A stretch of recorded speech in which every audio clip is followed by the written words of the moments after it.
ऐसे मिथ्या आरोपों से न तो चुनाव आयोग डरता है और न ही कोई मतदाता।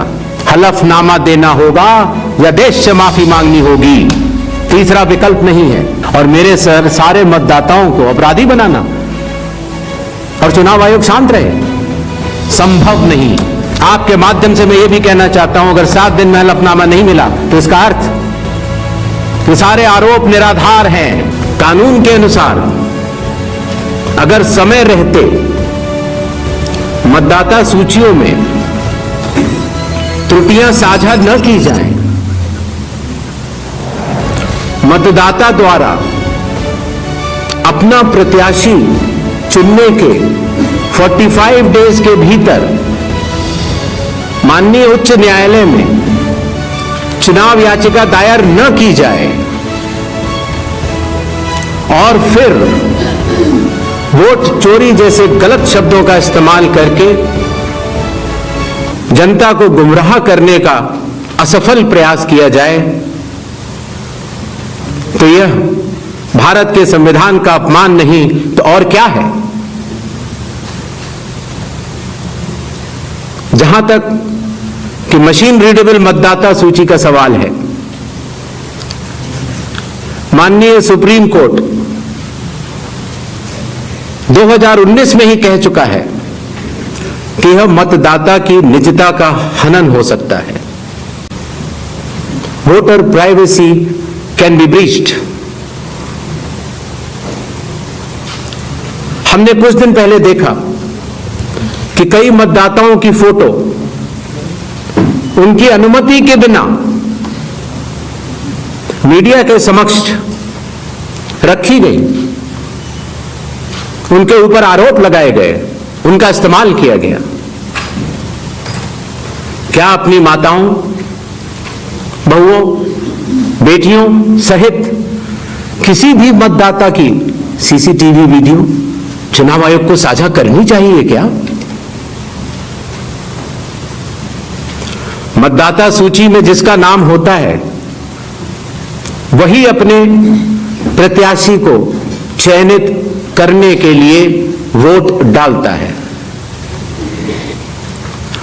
लोकसभा के चुनाव की प्रक्रिया में 1 करोड़ से भी अधिक कर्मचारी, 10 लाख से भी अधिक बूथ लेवल एजेंट्स, 20 लाख से भी अधिक प्रत्याशियों के पोलिंग एजेंट्स चुनाव के लिए कार्य करते हैं। इतने सारे लोगों के समक्ष इतनी पारदर्शी प्रक्रिया में क्या कोई भी मतदाता वोट की चोरी कर सकता है? कुछ मतदाताओं द्वारा दोहरे मतदान के आरोप लगाए गए, सबूत मांगने पर जवाब नहीं मिला। ऐसे मिथ्या आरोपों से न तो चुनाव आयोग डरता है और न ही कोई मतदाता। जब चुनाव आयोग के कंधे पर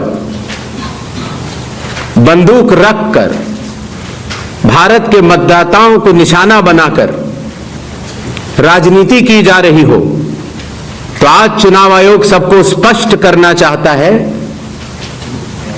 कि चुनाव आयोग निडरता के साथ सभी गरीब, अमीर, बुजुर्ग, महिला, युवा सहित सभी वर्गों और सभी धर्मों के मतदाताओं के साथ बिना किसी भेदभाव के चट्टान की तरह खड़ा था, खड़ा है और खड़ा रहेगा। लगभग 90 करोड़ से 100 करोड़ के बीच में सबसे बड़ी मतदाता सूची, सबसे बड़े चुनाव कर्मियों की फौज, सबसे ज्यादा मतदान करने वाले लोगों की संख्या, और इन सब के समक्ष, सारे मीडिया के समक्ष ये कहना कि अगर मतदाता सूची में आपका नाम एक बार और है तो आपने 2 बार मतदान किया होगा और कानूनी अपराध किया होगा, और मेरे सर सारे मतदाताओं को अपराधी बनाना और चुनाव आयोग शांत रहे, संभव नहीं।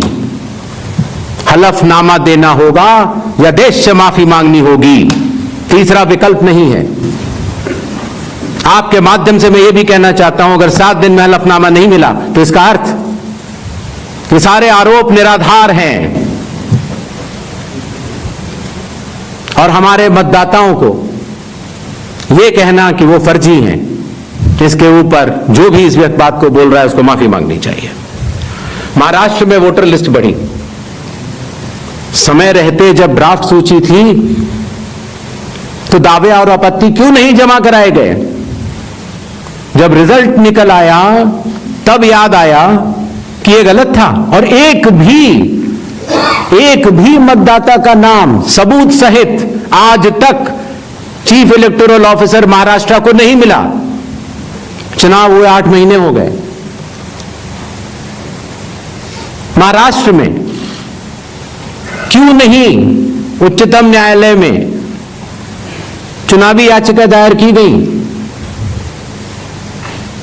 फिर एक बात यह कही गई कि आखिरी घंटे में इतना मतदान कैसे?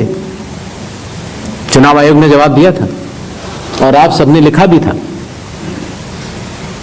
कि अगर 10 घंटे मतदान होता है तो हर घंटे 10% का औसत होता है। आखिरी घंटे में 10% से कम मतदान हुआ। तो यह बात कैसे कही जा रही है? ऐसा नहीं होता कि किसी भी बात को अगर आप 10 बार बोलते रहें, 20 बार बोलते रहें तो सच हो जाए। सच सच होता है और सूरज पूरब में ही उगता है।